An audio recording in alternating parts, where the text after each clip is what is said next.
जय श्री कृष्ण। आप सभी को माघ मास की अमावस्या की ढेरों शुभकामनाएं। मौनी अमावस्या की ढेरों शुभकामनाएं। प्रिय दर्शकों, मौनी अमावस्या बड़ी महत्वपूर्ण अमावस्या है। इसे शास्त्रों में बहुत ही अद्भुत प्रकार से वर्णित किया गया है। आज मैं लेके आया हूं आपके लिए सभी पुराणों से ये जानकारी कि मौनी अमावस्या की महिमा क्या है, क्यों अद्भुत है ये, कैसे ये एक तिथि आपका जीवन बदल सकती है। आप जानते हैं इस एक दिन पर किया गया दान पुण्य 100 वर्ष तक किए गए दान पुण्य के बराबर फल देता है। क्यों देता है, कैसे देता है, ये आज की इस वीडियो में पता चलेगा। कैसे आप अपने पितरी को तृप्त कर सकते हैं। ये एक दिन आपके पितरों को किस प्रकार से 100 वर्ष की तृप्ति दे सकता है, स्कंद पुराण में वर्णन आता है, वहां से लाया हूं। आपके लिए पद्मा पुराण में जो वर्णन आता है वहां से भी लाया हूं। मैं आपके लिए अनेकों पुराण जानकारी आपके इस वीडियो में आपको प्राप्त होगी। और विश्वास कीजिए, अगर ये कर्म आपने इस मौनी अमावस्या पर कर लिए तो आपके जीवन के संकटों का नाश निश्चित है। क्योंकि ऐसे ऐसे कर्म है इसमें जो उत्तम फलदायी है, आपके पितरों के निमित्त है। अपने पुण्य कर्म को बढ़ाने का इससे अच्छा और शुभ दिन आ ही नहीं सकता। आप चाहते हैं कि आपके पुण्य का खाता बढ़ जाए तो आप इस दिन का लाभ पूर्ण रूप से लीजिए। संपूर्ण शास्त्रीय जानकारी आरंभ करता हूं। आपसे निवेदन बस इतना है कि वीडियो यदि थोड़ा सा भी अच्छा लगे तो एक बार लाइक अवश्य कीजिएगा और जितना हो सके शेयर कीजिएगा, क्योंकि बड़ी मेहनत से ये वीडियो बनता है, बहुत सारे पुराणों में रिसर्च करके फिर ये वीडियो बनता है। जब आप लाइक करते हैं, अपने विचार हमारे सामने रखते हैं, कुछ लिखते हैं तो हमें प्रोत्साहन मिलता है और ये मेहनत सफल जान पड़ती है। अपने पितरों की तृप्ति के लिए, मुक्ति के लिए कमेंट बॉक्स में अवश्य लिखिएगा जय श्री कृष्ण। भगवान श्री कृष्ण उन्हें आप देख रहे हैं सात्विक जानकारी ज्योतिष संस्थान का प्रतिष्ठित यूट्यूब चैनल सात्विक जानकारी धार्मिक। हम यहाँ सभी व्रत और त्योहारों की सही शास्त्रीय जानकारी प्रदान करते हैं। ज्योतिष शास्त्र और पंचांग के आधार पर आपको बताते हैं कौन सी तिथि कब है, व्रत आदि कब करना है, क्या विधि, क्या नियम और क्या गलती नहीं करनी है। यदि आप इसी प्रकार की सही जानकारी पाते रहना चाहते हैं तो चैनल को अभी सब्सक्राइब कीजिए और बेल आइकन को प्रेस कीजिए। घंटी जो बना आता है उसको दबाइए, तब आपको हमारे सारे वीडियो प्राप्त होंगे।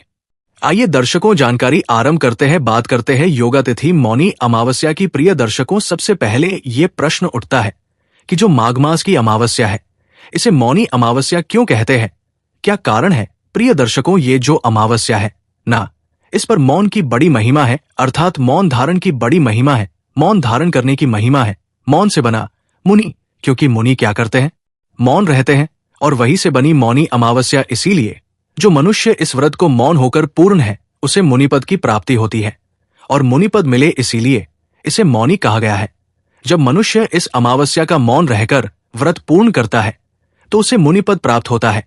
प्रिय दर्शकों, शास्त्र कहते हैं कि इस दिन अर्थात माघ मास की इस अमावस्या के दिन मौन रहकर प्रयागराज में अथवा किसी अन्य जो पवित्र नदी हो, गंगा नदी हो उसमें, या फिर आप घर पर भी स्नान कर रहे हो तो वहां पर भी आपको मौन रह के स्नान करना चाहिए।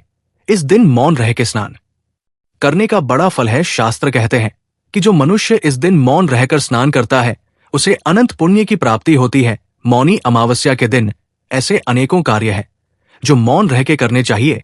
मौन रह के व्रत तो किया ही जाता है, इसके अतिरिक्त समय समय पर रहने से भिन्न भिन्न पुण्य की प्राप्ति होती है। जैसे स्नान के विषय में कहा गया, पुराण कहते हैं कि जब आप मौनी अमावस्या पर इस प्रकार से मौन रहकर स्नान करते हैं, व्रत करते हैं, तो उससे मुनिपद की प्राप्ति होती है। मुनिपद क्या है, एक श्रेष्ठतम पद है, उच्च पद है, जो उच्चतम कर्म करने वालों को प्राप्त होता है। ये एक मान्यता है जिसके अनुसार इस कारण से इसे मौनी अमावस्या कहते हैं। इसका एक और कारण वर्णित है, एक और मान्य है जिसके अनुसार ब्रह्मा जी ने इस दिन स्वयंभू मनु को उत्पन्न करके सृष्टि का निर्माण कार्य आरंभ किया था।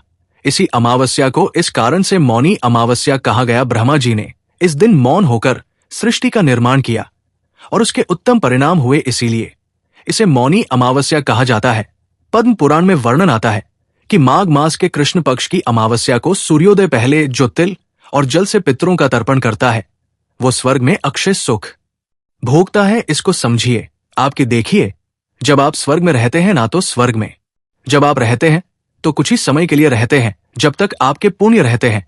क्योंकि जैसे बैंक में पैसे जब तक रहेंगे तब तक होटल में रह सकते हैं, वैसे ही स्वर्ग में तब तक रहेंगे जब तक आपके पुण्य जीवित है। जैसे जैसे पुण्य धीरे धीरे समाप्त हो जाएंगे आपको वापस आना पड़ता है, परंतु जो मनुष्य माघी अमावस्या पर सूर्योदय से पहले पितृतर्पण आदि कार्य करता है उसे अक्षय पुण्य की प्राप्ति होती है, और अक्षय पुण्य प्राप्त करके वो सदा के लिए स्वर्ग में वास करता है। अक्षय क्योंकि वो पुण्य कभी समाप्त नहीं होता, नष्ट नहीं होता, तो उसे सदासदा के लिए स्वर्ग प्राप्त होता है, और आपके पितृ तो तृप्त होते ही हैं। इतना अद्भुत फल है इस अमावस्या पर सूर्योदय से पहले पितृतर्पण का। और ये मैं नहीं कह रहा हूं, ये मैं आपको पद्म पुराण से बता रहा हूं। वो पितरों के अब करना चाहते हैं आप, तो पितरों की तृप्ति के लिए आपको करना क्या है कि इस दिन सूर्योदय से पहले आपको उठ जाना है, और उठने के बाद जो आप स्नान करेंगे ना, उस स्नान के जल में पहले गंगा जल डालिएगा थोड़ा सा, और थोड़े से काले तिल डाल दीजिए, और थोड़े से तिल पीस लीजिएगा। पीस के उसका उपटन बना लीजिएगा। मैं आपको महिमा बता रहा हूं जो पुराण में वर्णित है।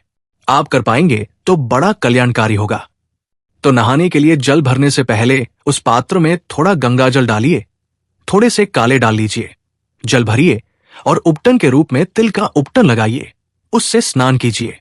स्नान करने के बाद स्वच्छ वस्त्र धारण कीजिए, और जो उपयुक्त स्थान है जहां बैठ के आप पितृतर्पण कर सके, गीता जी का पाठ कर सके, वहां पर बैठना है आपको। पहले एक लौटा लीजिएगा तांबे का या पीतल का, उसमें पहले थोड़ा सा गंगा जल भरिए, फिर शुद्ध जल भरिए, थोड़े से काले तिल उसमें डालिए। अगर सफेद फूल है तो सफेद फूल डाल लीजिए, तुलसी का डालिए। ध्यान दीजिएगा तुलसी का पत्ता आज नहीं तोड़ना है, पहले का टूटा हुआ अगर है तो उसका प्रयोग कीजिए। और ये वीडियो मैं बहुत पहले बना के दे रहा हूं आपको, तो कृपया आप पहले ही तोड़ के रख लीजिएगा। अमावस्या के दिन तुलसी का पत्ता नहीं तोड़ा जाता है, पहले तोड़ के रख लीजिएगा, वह पत्ता डालिएगा। लोटे में कुशा अगर मिल जाए तो कुशा डालिएगा, और उसके बाद आसन लगा के दक्षिण दिशा की ओर मुख करके बैठ जाइएगा। लोटे को सामने रखिएगा, गीता के 7वें अध्याय का पाठ कीजिएगा या सुनिएगा। मैंने आपके लिए अपलोड किया हुआ है, आप सर्च कर सकते हैं YouTube पे कि गीता का 7वां अध्याय, सात्विक जानकारी। आपको बहुत सारे अध्याय मिल जाएंगे, उनमें से कोई भी सुन लीजिएगा, क्योंकि सारे मेरे ही द्वारा सुनाए गए हैं।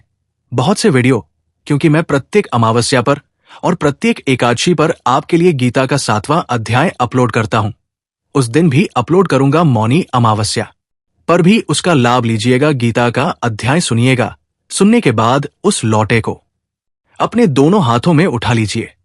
भगवान नारायण से संकल्प कीजिए कि हे प्रभु, मैंने ये जो गीता का 7वां अध्याय श्रवण किया है, इसका संपूर्ण पुण्य फल मैं अपने पितरों को अर्पित करता हूं। इससे मेरे पितृ तृप्त हों और मोक्ष को प्राप्त करें। इस प्रकार संकल्प करके उस जल से तर्पण कीजिएगा। तर्पण करने के लिए एक बड़ा पात्र ले लीजिए जिसमें आप ये जल छोड़ेंगे। तर्पण के लिए बड़ा पात्र लीजिए, किसी भी स्टील का या फिर तांबे का या पीतल का, और इस लोटे को में पकड़ लीजिए। सीधा हाथ जो है उसमें अंगूठा, और उसके बीच का जो क्षेत्र है ना अंगूठे, और उसके साथ की उंगली के बीच का उस क्षेत्र को पितृ तीर्थ कहते हैं। वहीं से जल जो है पितरों को अर्पित किया जाता है। तो दक्षिण की ओर मुख करके आप बैठे हैं, और ये जो धार गिराएंगे आप दूसरे पात्र में जो जल छोड़ेंगे ना, सीधे हाथ में अंगूठे और उंगली के बीच के, यहां से तो वो धारा जो है वो दक्षिण दिशा की ओर ही जानी चाहिए। इस प्रकार से ये आपको तर्पण करना है। मंत्र क्या बोलेंगे? आपको मंत्र बोलना ओम ओम, ये मंत्र बोलते हुए तर्पण कीजिए। तर्पण करके ये जल बाद में पीपल पे अर्पित कीजिएगा जब सूर्योदय हो जाएगा। उसके बाद सूर्योदय से और सायंकाल होने से पहले पहले आप इस जल को पीपल में अर्पित कर दीजिएगा। उत्तम समय जो रहेगा वो कुतुब काल का रहेगा, वो रहेगा 11:30 से 12:15 के बीच में। ये कर्म जब आपका, तो इससे आपके पितृ को अनंत पुण्य की प्राप्ति होगी। और आज मौनी अमावस्या है। आज के दिन इस कर्म को करने से फल कई हजार गुना बढ़ जाता है। तो ये कर्म आपने अवश्य करना है। अगर आपने ये पितृ कर्म कर लिया तो जैसा कि पद्म पुराण में वर्णन आया है, आपको निश्चित ही स्वर्ग में अनंत फल भोगेंगे ही। आपके पितृ भी तृप्त हो जाएंगे, प्रसन्न होंगे, और पितृ प्रसन्न होंगे तो आपके जीवन के संकट कट जाएंगे। अगर आपके लिए संभव हो तो उसी स्थान पर बैठकर आप अपने गुरु मंत्र का जाप करें। ओम नमो नारायण का जाप कर सकते हैं। ओम नमो नारायणाय, ओम नमो नारायणाय बड़ा उत्तम फल है। माघ अमावस्या मौनी अमावस्या के दिन, इसके बाद शास्त्र कहते हैं कि जो मनुष्य इस दिन तिल की गाय अन्य सामग्री सहित ब्राह्मण को दान करता है, वो मनुष्य स्वर्गलोक में अक्षय सुख भोगता है। तो क्या कीजिएगा कि तिल की गाय बनाइएगा। तिल की गाय 1-2 दिन पहले ही बना के रख लीजिएगा और उसके सहित कुछ और सामग्री भी देनी है। लीजिएगा। गोल लड्डू सा बना के उसकी गाय बनाने का प्रयास ना बन जाए तो बहुत उत्तम है। अगर गाय ना बने तो थोड़े से तिल ले लीजिएगा। तिल के साथ में गुड़ ले लीजिएगा। तिल, गुड़ और अन्य सामग्री भी कही गई है ना, तो अन्य सामग्री के रूप में जो सीधे का सामान होता है ना, इसमें थोड़ा सा आटा, दाल, चावल, चीनी और दक्षिणा ये रख के किसी भी वेद पाठी सदाचारी ब्राह्मण को ये दान दे दीजिएगा। ये दान आपको अक्षय पुण्य प्रदान करेगा और स्वर्ग में सदासदा के लिए वास देगा। इससे आपका ये जो जीवन है ना, ये तो संवरेगा ही, क्योंकि जब आपके पुण्य कर्म बढ़ते हैं, आपके पितृ तृप्त होते हैं, तो जो आपका जीवन है उससे दुखों का नाश होता है, मनुष्य को सुखों की प्राप्ति होती है। इसीलिए आप इस कर्म को इस अमावस्या पर अवश्य कीजिएगा। बहुत अधिक मेहनत नहीं है, वो छोटी सी मेहनत है, थोड़ा सा समय लगेगा, लेकिन इसका जो फल है वो शास्त्रों में अनंत कहा गया है। देखिए आगे शास्त्र क्या कहते हैं। शास्त्र कहते हैं कि जो मनुष्य अमावस्या के दिन, माघी अमावस्या के दिन को अन्न, धन दान करता है, उसे सदा लक्ष्मी की प्राप्ति होती है, उसे लक्ष्मी कभी नहीं छोड़ती है। तो आप किसी भी अच्छे ब्राह्मण को ध्यान दीजिएगा, जिसको आप दान दे रहे हैं ना, वो एक अच्छा ब्राह्मण होना चाहिए। वेद पाठी हो, वेदों का पाठ करता हो, भगवान का भजन करता हो, सदाचार्य ब्राह्मण हो, उसका आचार जो है वो उत्तम होना चाहिए। जब आप उत्तम कर्म करने वाले ब्राह्मण को दान देंगे तो आपको लक्ष्मी जी कभी नहीं छोड़ेगी, सदा आपके लक्ष्मी जी का वास रहेगा, सदा धन के भंडार भरे रहेंगे। तो इसलिए इस दिन आप ब्राह्मण को ये वस्तुएं दान अवश्य दीजिएगा। दक्षिणा दान देने से आपको अनंत पुण्यों की प्राप्ति होगी। ये तिथि ना बहुत बड़ी तिथि है प्रिय दर्शकों, ये साधारण तिथि नहीं है, इसे युगादि तिथि कहा जाता है। कुछ जगह वृतांत आता है कि इस तिथि से द्वापर युग की शुरुआत हुई थी, और कुछ वृतांत बताते हैं कि इस दिन से कलयुग की शुरुआत हुई थी। तो ये तिथि है, तो शास्त्र कहते हैं कि यदि युगादि तिथि हो और सूर्य मकरस्थ हो, अर्थात सूर्य मकर राशि में गोचर कर रहे हो, सूर्य मकर राशि में हो, तो ऐसे समय पर मौनी अमावस्या का महत्व और अधिक बढ़ जाता है। और इस बार ऐसा ही योग है प्रिय दर्शकों, इस बार ऐसा ही योग है क्योंकि 14 तारीख को सूर्य देव मकर राशि में प्रवेश कर रहे हैं और मौनी अमावस्या उसके बाद आ रही है। इसीलिए मकर में गोचर करेंगे सूर्य देव और अमावस्या का योग है। शास्त्र कहते हैं कि यदि किसी मनुष्य के कुल में, किसी भाई बंधु के कुल में, किसी मित्र के कुल में, किसी गुरु के कुल में किसी को अच्छी गति प्राप्त नहीं हुई है, तो ये तिथि बहुत उत्तम है उसकी गति करने के लिए। और यदि किसी की कुंडली में, किसी के जीवन में पितृदोष है, तो उसके निवारण के लिए भी ये तिथि बड़ी महत्वपूर्ण है। मकरास्त सूर्य है और माघी अमावस्या है, इससे उत्तम योग बनेगा नहीं। इसका भरपूर लाभ लीजिए। अगर आप इस दिन करेंगे तो आपको विशेष लाभ प्राप्त होगा। मान लीजिए आपके ही कुल में कोई हो, या आपको लगे कि आपके माता के कुल की तरफ से कोई ऐसा है जिसका ऐसा है देहांत हुआ है कि संभावना हो कि उसको अभी तक मुक्ति नहीं मिली होगी, तो आप ऐसे व्यक्ति के लिए पिंडदान करवा सकते हैं, तर्पण आदि करवा सकते हैं। गंगा नदी के किनारे बड़ा उत्तम फल प्राप्त होगा। स्कंद पुराण में भगवान शंकर बता रहे हैं कि जो पितरी के उद्देश्य से भक्तिपूर्वक गुड़, घी, तिल के साथ मधुयुक्त खीर गंगा में डालते हैं, उसके पितृ 100 वर्षों तक तृप्त बने रहते हैं, अर्थात संतुष्ट रहते हैं, और वो संतुष्ट होकर अपनी संतानों को नाना प्रकारों की मनोवांछित वस्तुएं प्रदान करते हैं। तो इतना सा कर्म है कीजिए, इसे मौनी अमावस्या पर गुड़, घी और तिल के साथ मधुयुक्त खीर ये बनाना है आपको और इसे गंगा जी में प्रवाहित करना है। से आप जो मांगोगे पितृ वही प्रदान करते हैं। बड़ा बड़ा पितृदोष मिट जाता है। और ये मैं नहीं कह रहा हूं, शिव जी के द्वारा स्कंद पुराण में वर्णित है। प्रिय दर्शकों, आगे वर्णन आता है।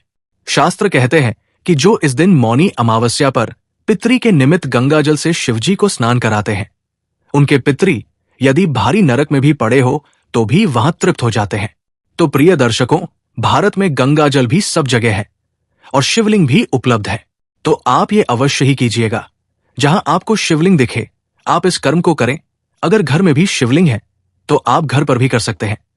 इससे आपके नरकों में पड़े हुए पितरी भी होंगे ना, तो वो भी तृप्त हो जाएंगे।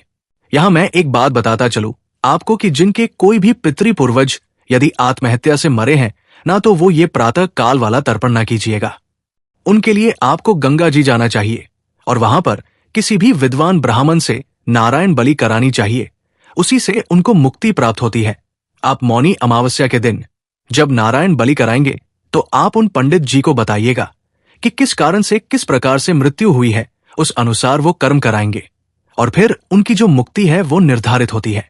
जिन्होंने आत्महत्या किया हुआ है उनके लिए आप कुछ नहीं कर सकते हैं, वो नारायण बलि ही कर सकती है। प्रिय दर्शकों, आरंभ में मैंने बताया था कि ये जो मां की अमावस्या है ये योगाधि तिथि है। स्कंद पुराण में वर्णन आता है कि मां के पंचदर्शी कृष्णा अर्थात ये द्वापर की है, जबकि कुछ विद्वान इसे कलयुग की भी प्रारंभ तिथि मानते हैं। तो दर्शकों, युगादि तिथियां जो होती है ना, उनको अत्यंत शुभ माना गया है। इस दिन किया गया पूजा पाठ, जप, तप, यज्ञ, हवन आदि जो कुछ आप करेंगे वो आपको कई गुना अधिक होकर प्राप्त होता है। शास्त्र कहते हैं कि प्रत्येक युगों में 100 वर्ष तक दान करने से जो पुण्य प्राप्त होता है वो युगादि काल में एक दिन में आपको प्राप्त हो जाता है, अर्थात मौनी अमावस्या पर एक दिन जो आप दान करेंगे ना, वो एक दिन का दान करना आपको 100 वर्षों तक दान करने के बराबर फल प्रदान करेगा। 100 वर्ष जब आप दान करेंगे उससे जितना पुण्य है वो केवल एक अकेली मौनी अमावस्या पर दान करने से प्राप्त हो जाएगा। ये मैं नहीं कह रहा, ये शास्त्र कह रहे हैं, ये स्कंद पुराण में वर्णन है। तो आपको क्या करना है, खूब दान करना है, जितना हो सके दान कीजिए। आप अन्न दान कीजिए, वस्त्र दान कीजिए, दक्षिणा दान कीजिए, उपादान अर्थात जूते का दान कीजिए।